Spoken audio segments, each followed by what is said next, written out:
नमस्कार. आपले काही अंदाज अजिबात खरे ठरू नयेत असं आपल्याला अनेकदा वाटत असतं, परंतु प्रत्यक्षात तसं घडत नाही. ते अंदाज खरेच ठरतात. डॉक्टर नरेंद्र दाभोलकर आणि कॉम्रेड गोविंद पानसरे यांच्या खून प्रकरणातील सर्व आरोपी अखेर सुटणार असं आतल्या आत कुठेतरी वाटत होतं मागच्या काही काळापासून, आणि तसंच घडलं.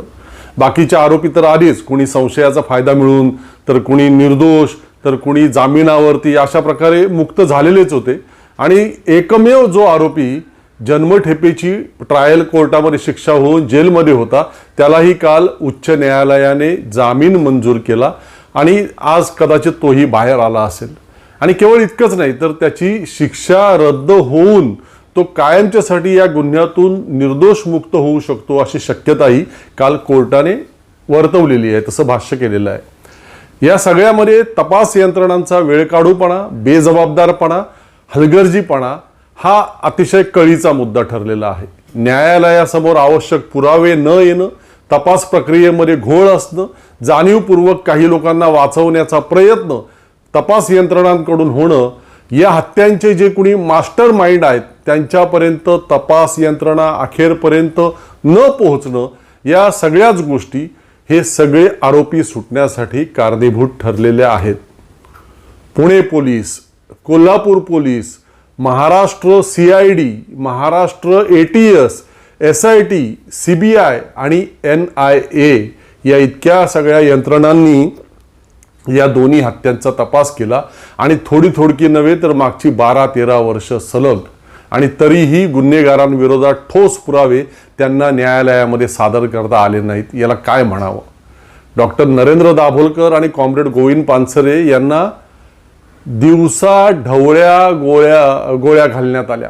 असं अजिबातच झालेलं नाही की कुठेतरी रात्रीच्या अंधारामध्ये आणि एखाद्या निबिड अरण्यात किंवा कुठल्या तरी अगदी दुर्गम भागामध्ये हे घडलं. पुण्यासारख्या, कोल्हापूरसारख्या महाराष्ट्रातील प्रमुख शहरांमध्ये आणि गजबजलेल्या परिसरांमध्ये या हत्या करण्यात आल्या आणि लोक आसपास असताना त्या करण्यात आल्या. आणि तरीही या सगळ्या तपास यंत्रणांना, गुन्हेगारांना शिक्षा देता आलेली नाही. मूळ गुन्हेगार जे या हत्यांचे मास्टर माइंड आहेत त्यांच्यापर्यंत या तपास यंत्रणा अखेरपर्यंत पोहोचूच शकलेल्या नाहीत.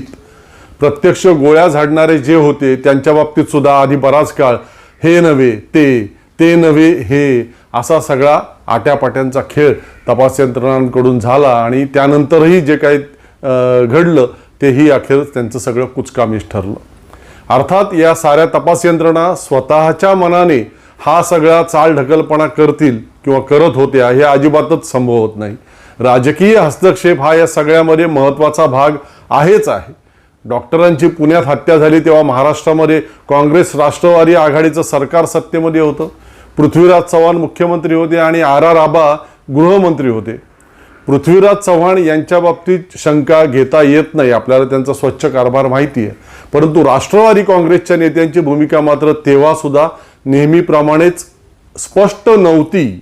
डॉक्टरांच्या हत्येच्या तपासाबाबत जरा सबुरीने घ्यावं असं वरिष्ठ पोलीस अधिकाऱ्यांना तेव्हा सांगितलं गेल्याचा, गृह मंत्रालयातून सांगितला गेल्याचा आरोप पुढच्या काळात काही नेत्यांनी केला होता. हे आपल्याला दुर्लक्षित करता येत नाही.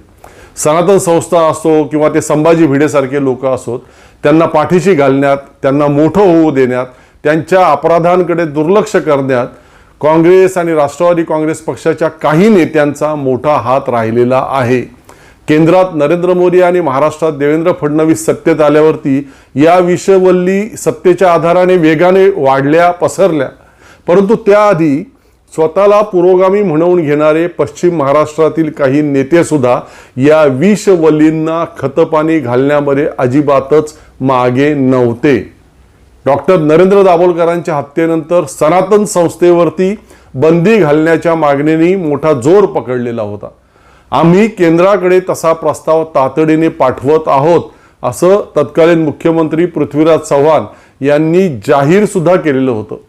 मात्र पुढच्या काळात 2018 साली म्हणजे डॉक्टर दाभोलकरांच्या हत्येनंतर जवळपास 5 वर्षांनी जेव्हा डॉक्टर दत्तप्रसाद दाभोलकर म्हणजे प्रसिद्ध विचारवंत आणि लेखक जे डॉक्टर नरेंद्र दाभोलकरांचे मोठे बंधू आहेत त्यांनी केंद्रात गृहमंत्री राहिलेल्या सुशीलकुमार शिंदे यांना त्याबाबत जेव्हा विचारलं तेव्हा त्यांनी स्पष्टपणे सांगितलं, सुशीलकुमार शिंदेंनी, की महाराष्ट्र सरकार किंवा महाराष्ट्राच्या गृह विभागाकडून सनातन संस्थेवरती बंदी घालण्याचा प्रस्ताव आमच्याकडे म्हणजे तत्कालीन केंद्र सरकारकडे कधीही आलाच नाही. म्हणजे ही शाळा पहा, मुख्यमंत्री असणाऱ्या पृथ्वीराज चव्हाण यांनी गृह विभागाला तसा प्रस्ताव केंद्राकडे पाठवण्याबाबत निश्चितपणे सांगितलं असणार, परंतु आर पाटील यांच्या गृह विभागाने तो प्रस्ताव केंद्राकडे पाठवलाच नाही. असं का घडलं असावं?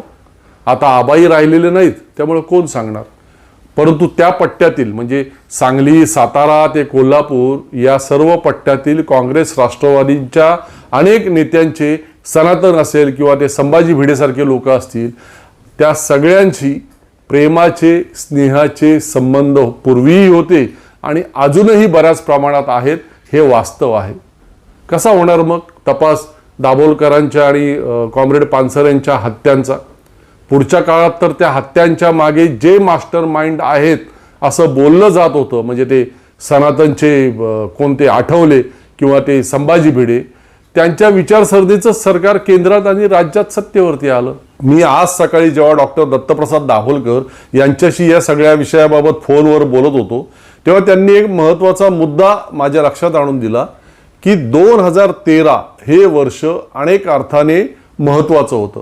देशात आणि आपल्या राज्यात सुद्धा सार्वत्रिक निवडणुका तोंडावर आलेल्या होत्या. 2014 साली त्या होणार होत्या आणि त्यात आपल्याला अडसर ठरू शकणाऱ्या लोकांबाबत काहीतरी करणं त्या लोकांसाठी गरजेचं होतं.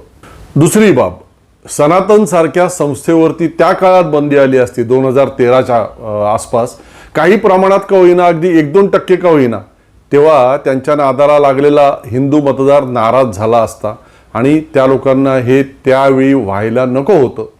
त्यासाठी महाराष्ट्रातील कोणत्या नेत्यांची त्या काळामध्ये मदत झाली सनातनवरती बंदी यायला नको यासाठी, हे कधीतरी पुढे यायला हवं. असो, डॉक्टर नरेंद्र दाभोलकर काय किंवा कॉम्रेड गोविंद पानसरे काय, त्या केवळ 2 व्यक्ती नव्हत्या, ती एक प्रचंड मोठी ताकद आणि प्रचंड ऊर्जा होती, प्रेरणा होती.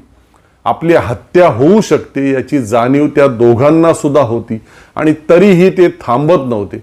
जनप्रबोधनाच्या आपल्या मार्गावरून अजिबात परावृत्त होत नव्हते. डॉक्टर दाभोलकर नेहमी म्हणायचे, या देशातील सामाजिक परिवर्तन, मग ते सतीप्रथेपासून संमती वयापर्यंत, ते फक्त हा देश पारतंत्र्यात होता म्हणूनच शक्य झालं. आता त्यापुढचं परिवर्तन स्वतंत्र भारतात व्हावं असं वाटत असेल तर काही जणांना बलिदान देण्यासाठी तयार राहावं लागेल. जगाच्या पाठीवर खूप कमी लोक असे असतात की आपल्या जीवाचं काही बरं वाईट होऊ शकतं आपण ज्या मार्गावरून चाललोय त्यामुळे, त्याची जाणीव असूनही समाजहिताच्या मार्गावरून ते चालतच राहतात.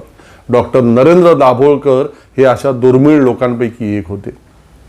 त्यांच्या मृत्यूनंतर काही दिवसांनी एका ठिकाणी भाष्य करताना त्याबाबत कॉम्रेड गोविंद पानसरे म्हणाले होते की डॉक्टर नरेंद्र दाभोलकरांचा खून होणं ही या मार्गावरची पहिली घटना नाही आणि अंतिमही नाही.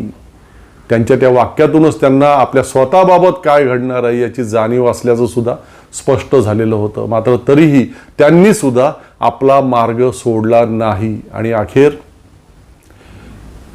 ते गेले आपल्यातून, नव्हे त्यांना आपल्यातून नेण्यात आलं. परंतु ज्याप्रमाणे जिवंत भगतसिंगपेक्षा मृत भगतसिंग ब्रिटिशांसाठी अधिक धोकादायक असेल असं शहीद भगतसिंग म्हणायचा, तसंच कॉम्रेड गोविंद पानसरे आणि डॉक्टर नरेंद्र दाभोलकरांच्या बाबतीत घडल्याचं आपण सगळेच पाहतोय. आणि महत्त्वाचं म्हणजे शहीद भगतसिंग हा या दोघांचंही प्रेरणास्थान होता. उद्या डॉक्टर नरेंद्र दाभोलकरांना आपल्यातून जाऊन 13 वर्ष होतील आणि आज त्यांच्या हत्येसाठी जेलमध्ये असणारा शेवटचा आरोपी सुद्धा बाहेर आलेला असेल. या दोनही हत्या प्रकरणामध्ये न्याय होईल का? कधी होईल? खरे गुन्हेगार कधीतरी सापडतील का? गोळ्या झाडणाऱ्यांच्या हाती पिस्तूल सोपवणारे हात कधीतरी समोर येतील का? आणि या सगळ्याच्या मागे असणारे मास्टर माइंड जे आजही 2 खून करून आणखीन काही खून करून उजळ माथ्याने समाजात फिरतायत आणि आणखी असंख्य लोकांना देवा धर्माच्या नावाने भ्रमिष्ट करतायत, ते खरे मास्टर माइंड कधीतरी कायद्याच्या कचाड्यामध्ये सापडतील का? काहीच सांगता येत नाही. आणि या विद्यमान सत्तेच्या काळात तर नाहीच शक्यता ती. ब्राह्मणी मूल्यांवरती श्रद्धा असलेले, शोषणाला उघड मान्यता देणारे आणि राष्ट्र संपले तरी चालेल परंतु धर्म जगला पाहिजे अशी भूमिका घेणारे प्रतिगामी स्वरूपाचं राष्ट्रीयत्व हाच संघाचा पाया आणि तोच त्यांचा वारसा आहे. त्यामुळं ज्यांना ज्यांना समतावादी भारताच्या उभारणीमध्ये आस्था आहे त्यांनी संघाने उभ्या केलेल्या वेगवेगळ्या भूलभुलैयांमध्ये अजिबात अडकता कामा नये असं ठाम प्रतिपादन डॉक्टर नरेंद्र दाभोळकर नेहमी करत असायचे. असो, त्यांच्या हत्येमागचे मास्टर माइंड गजाआड जाऊ नयेत यासाठी प्रयत्न करणाऱ्या सर्व राजकीय व्यक्ती आणि शक्ती आणि त्यांच्या त्या प्रयत्नांमध्ये साथ देणारे तपास यंत्रणांमधले जे काही घटक असतील त्या सगळ्यांचा तीव्र निषेध करतो. बहुजनांच्या उन्नतीचे विचार चिंतन मांडणाऱ्या डॉक्टर नरेंद्र दाभोळकर यांना विनम्र आदरांजली अर्पण करतो आणि जोवर आहोत तोवर तुम्ही दाखवलेल्या मार्गानेच आम्ही चालत राहू डॉक्टर, हा निर्धार व्यक्त करून इथेच थांबतो.